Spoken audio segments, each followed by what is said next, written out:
Hello again. So in this video, we are actually going to learn a couple of new notes and then also talk about compound articulation, which flutists actually need to do pretty early on. Maybe not their first year playing or even their second, but it comes up quickly that we are on the top of whatever score we're playing, and we typically have faster moving notes, and we'll have to learn how to articulate correctly in a compound way, meaning double tongue or triple tongue. So okay, note wise, let's cover that first. So in the last video, we learned G, A, and B. And what I'd like to do is continue that going up the scale. So G, A, B are pretty easy. They're all in the left hand, and they don't really have any, kind of tricky balance things. Our thumb doesn't move, the first finger doesn't move, right? Once we're really solid with that, then we can move on to C, D, and E. This goes over what clarinetists would call their break. Okay, basically in the break between registers for us, C and D are the break. So C, I'll show you the fingering for C first. From B, all you do is lift your thumb, okay, on the back side. So it's basically first finger and the last finger. Now, this is a challenge for younger players because of the balance. So it's imperative to keep this left hand kind of anchored underneath the flute so that they feel like they have a good fulcrum there and a good stable base. But it's it's not as awkward as going from C to D. So C, we have sort of an open note, right? First finger down, last finger down. And then D flip-flops everything. So we have literally a negative image of the other note here. So we put down our thumb, we lift our first finger, put down 2 and 3, 1, 2, and 3, and lift our pinky. So everything that was previously down is now up, and everything that was previously up is now down. So a lot of times what I will do when I'm first starting this with beginner, I'll have them do shoulder practice like I'm showing you now. So I put my flute on my shoulder, and they're often looking at their hands. They don't have to look at their hands, but if you explain to them, look, everything that's up goes down and everything that's down goes up, boom, right? They can practice synchronizing all of their fingers for this movement and stabilize the flute on their shoulder. So this is lovely because it saves your ears, saves their ears. They don't get as fatigued or as dizzy. It's oftentimes beginning players will still have that, and they can kind of concentrate on the fingers. It's also really good, especially with this little break area, to try to keep the hands and the fingers as close to the flute as is reasonable. Okay, some teachers say you have to keep in contact with the keys and keep touching the keys. Some people that I've seen have held their hands over their students' fingers, and if they get bumped, they were coming up too high. So there are a couple of different ways to go about doing that, depending on whether you have a big class or a little class or teaching individually. But what I like to do is just kind of hover them over the keys, right? I'm not so strict that they have to be touching, but obviously you don't want fingers that are flying up like this, which a lot of people will do at first because they're just kind of getting that kinesthetic muscle memory thing worked in. So just, making sure that the fingers are close enough that we are, able to get everything down at the same time and synchronize that motion. Now, the pinky, the left hand pinky does not move. Okay, between C and D. So often you'll see students hang their pinky down here like this because it's not really moving. But, we have to think about our anatomy. In our hand, we obviously have separate tendons for our thumb, our opposable thumb, our first and third finger or second finger. And then the third and fourth finger are separate within the hand, but then they're connected further down outside of our carpal tunnel. So, so you can feel this actually in your arm. If you have your student put their hand down here, you can actually feel those muscles moving, right? Those are the muscles moving your fingers. And if you try to put down just your pinky, often your third finger goes with it, or the fourth finger will go with it. There's just nothing we can do to stop that. Occasionally you'll get a student who has the ability to put that down and not move this, but we're pretty much built that way, that tendon is connected down here. And so when the muscle tugs, the other finger goes with it. And so having the pinky down below the instrument seems like it might not be that big of a deal because we're not using it right now, but it's going to essentially impede the movement of this finger. Okay, so you want to try to keep the pinky up above, right? And it can move freely with the third finger or not, whatever is easier. But obviously it needs to be independent enough to hit that key when it needs to. So it's going to hover above the key it's assigned to. So we have C. Remember, we're practicing our 2-2-2. We have D. And then the next note from D is E natural. So you want to put your first finger back down because it won't work without it.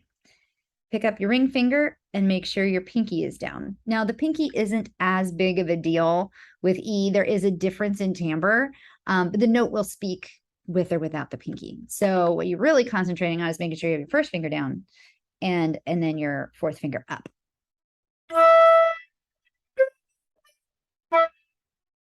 So now we should have 6 notes. Okay.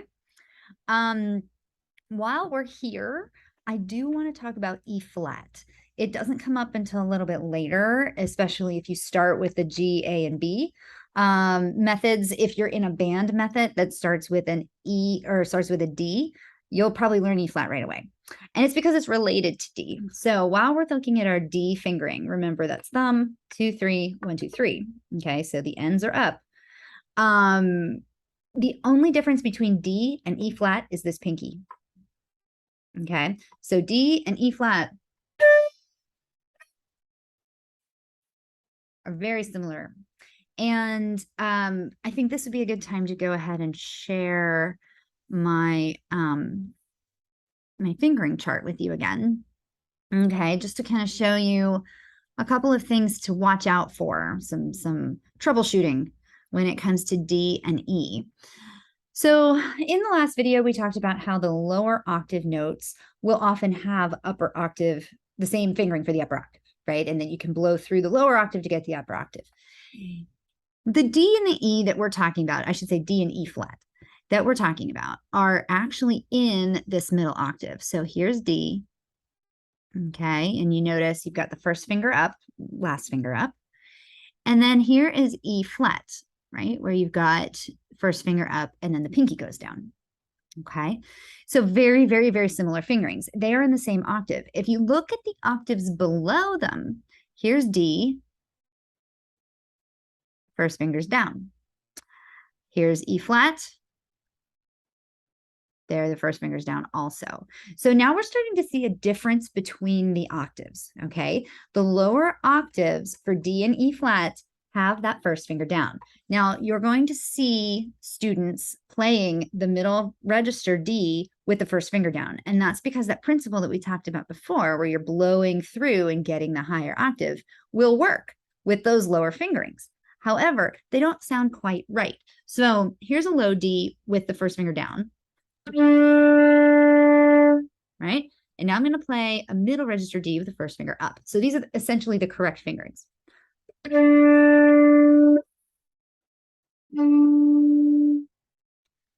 If I don't move that finger, the middle register is going to sound muffled.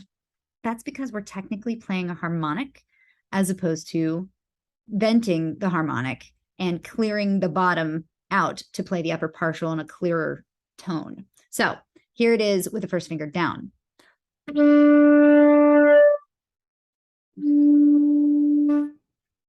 So pitch is affected. The octave becomes a little bit more narrow, but besides that, it's also just a grittier, more covered kind of sound. So having the two back to back, it's much easier to hear. So here's a finger up and then down.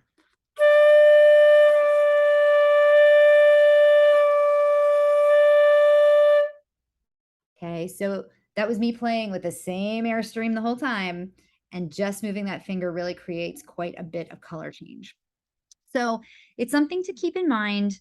In that middle register, the one that's in the center of the staff, we want to have the finger up so that we have a nice clear tone and it's easier to tune.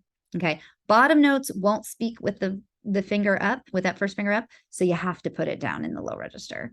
But again, you know, the note will come out. It's just not going to sound quite right if you don't lift the first finger in the middle. Okay. So like I said, E flat is not going to come up until a little bit later for us in the methods book. But again, you know, worth mentioning right now because of the difference between, you know, between those octaves. And the relationship between D and E flat. Okay, so the second thing that we want to cover right now is articulation.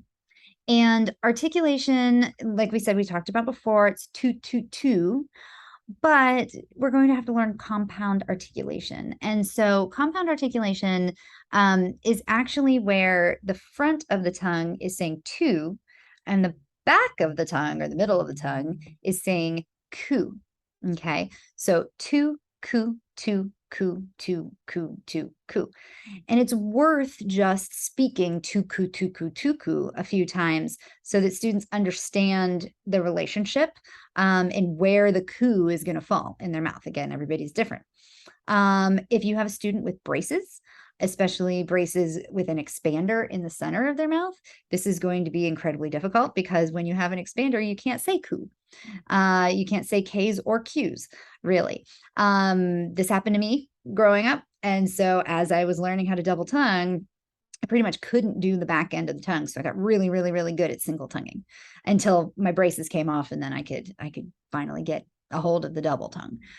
So things could affect this, you know, and it's just something to be aware of as you're trying to kind of guide your students into how to do this. Basically, the exercise that I want to share is one that I use with my own students all the time, and you're just doing one note, and you're basically doing a rhythm in 3. Let me see if I can bring up the whiteboard, and there it is. So in 3/4, these are eighths, quarters, and sixteenths. I didn't draw note heads on them, but these are just the stems for the rhythms. And I'm just going to pick any note that we already know. So we were just doing D. I'm just going to go ahead and do D. Okay. So I'm going to do, and I'll try this in a different color here, do blue. I'm going to have a whole measure of toot, toot, toot, a whole measure of coo, coo, coo. And then I'm going to start two, coo, two, coo, two. Okay. And then backwards, coo, two, coo, two, coo.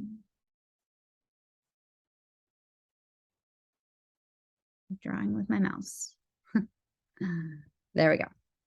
And then we repeat with a different note. Okay. And so you can, you know, for the sake of the exercise for the assignment this week, I would go ahead and maybe just do 3 separate notes. Okay. Any 3 notes that you want. When I'm doing this with my students, we go chromatically. Obviously, we haven't learned the chromatic scale yet.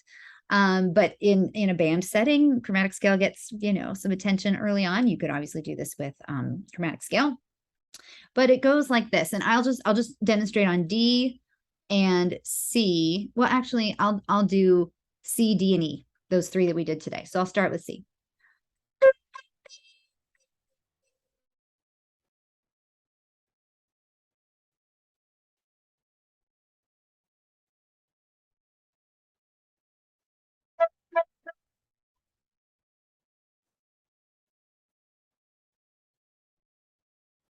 Okay, and it can be any speed that is comfortable right now. Obviously, we're going to speed things up as that muscle, that tongue muscle, gets used to the action. And so essentially what you're doing is you're taking the finger part out of the equation. You're just working on air and articulation. Like many things on the flute, 90% of articulation is actually just the airstream, is making sure that the airstream is strong enough to support the articulation.